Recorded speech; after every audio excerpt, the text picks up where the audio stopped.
Magandang umaga guys, may ayusin ako dito na Bose Sound Dock portable speaker. Ang diferensya daw niya, ayaw mag-charge. Ang nakita kong sira itong power supply,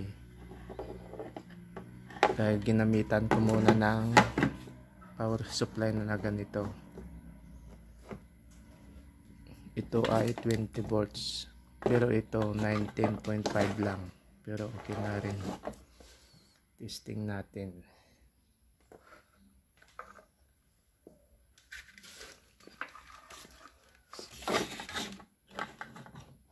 Saksak ko na.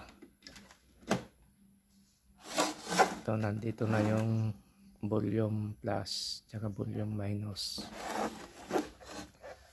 Ito yung DC power tsaka audio in.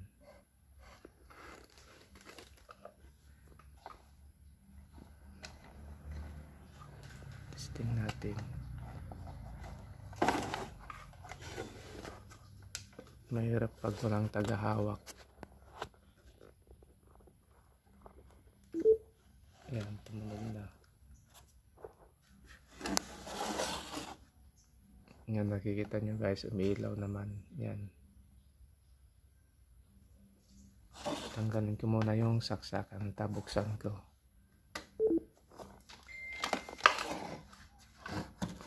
Dito natin tutuklapin.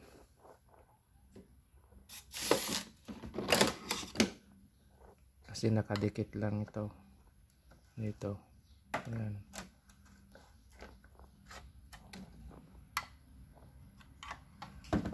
Yan, yan.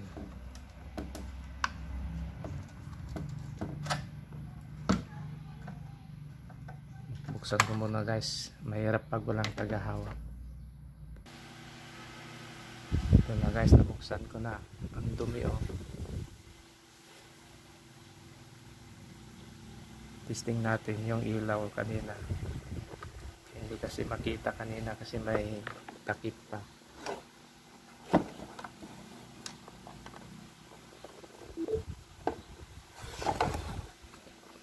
Yan, may ilaw niya na.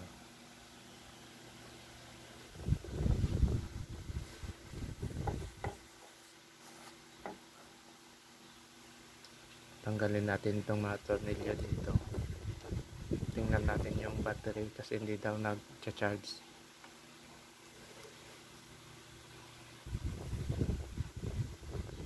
Guys, buksan ko muna, tanggalin ko mga ito.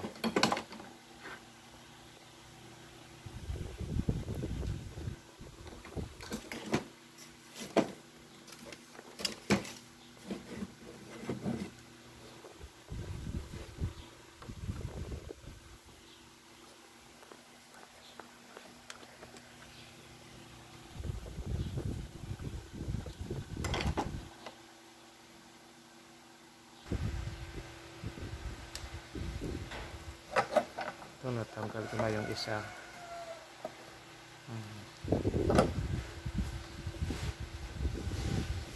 Ito yung battery niya pala guys, oh. Itong nasa likod. Ito, tanggalin niya ito. Yan. Yan. Ito yung battery niya.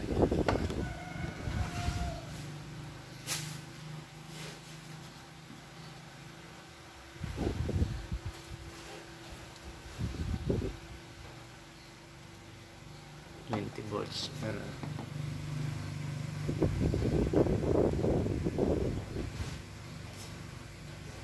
Output rating 16.8 volts. Input rating 20 volts.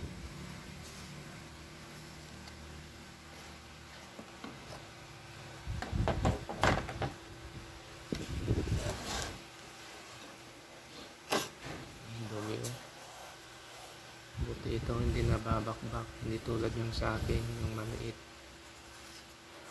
yung Soundlink. Pero mupok na dito, nagbakbak na, kaya pinalitan ko. yung in-upload ko doon sa video ko noon, doon sa YouTube channel ko. Guys, tingnan ko muna ito. Ito, natanggal ko na yung mga tornilyo. Tapos tuklapin nyo dito. Ito lang. Ayan.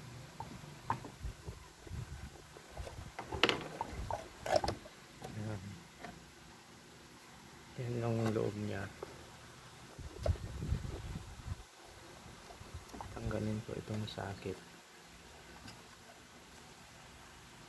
Hindi hila lang ito.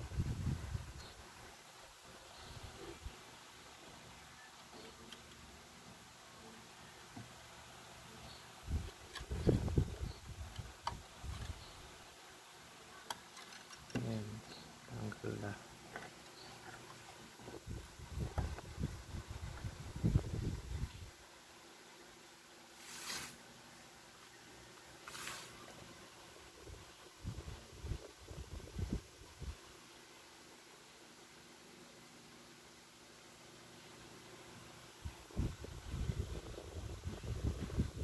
Itong may speaker niya.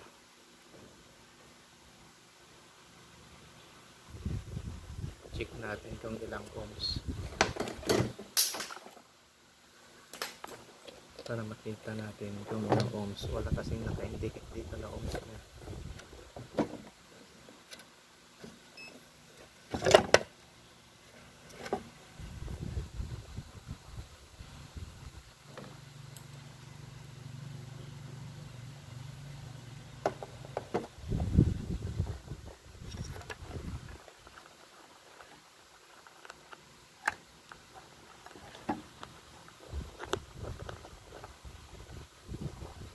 Mahirap pag walang tagahawak.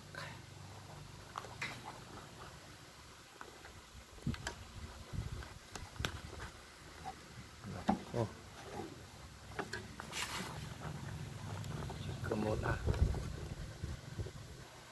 2.2 ohms lang. Yan. Kaya pala malakas.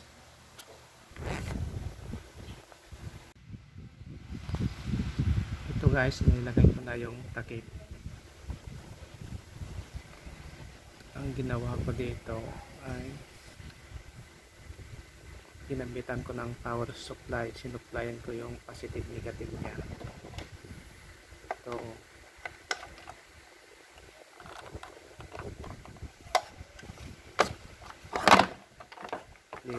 Dito ko sinuplayan. Positive tsaka negative.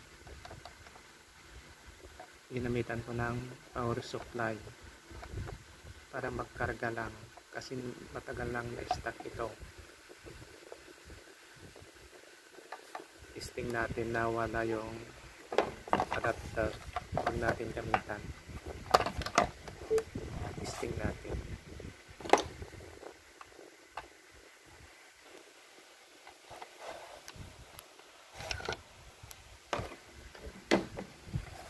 Ilagay ko yung para sa audio input.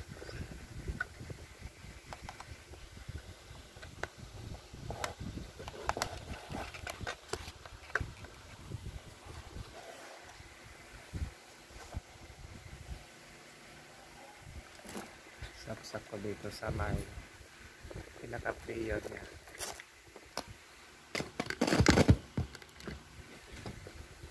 Pero saglit lang guys, baka maka-copyright tayo.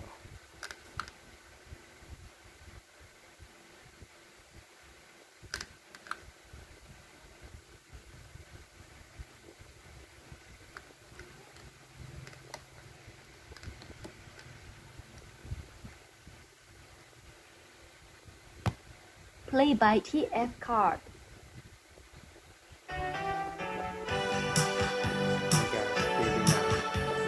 Hanggang dito na lamang guys ang ating video.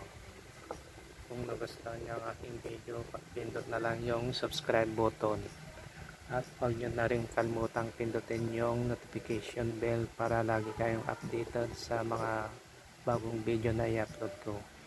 Maraming salamat guys.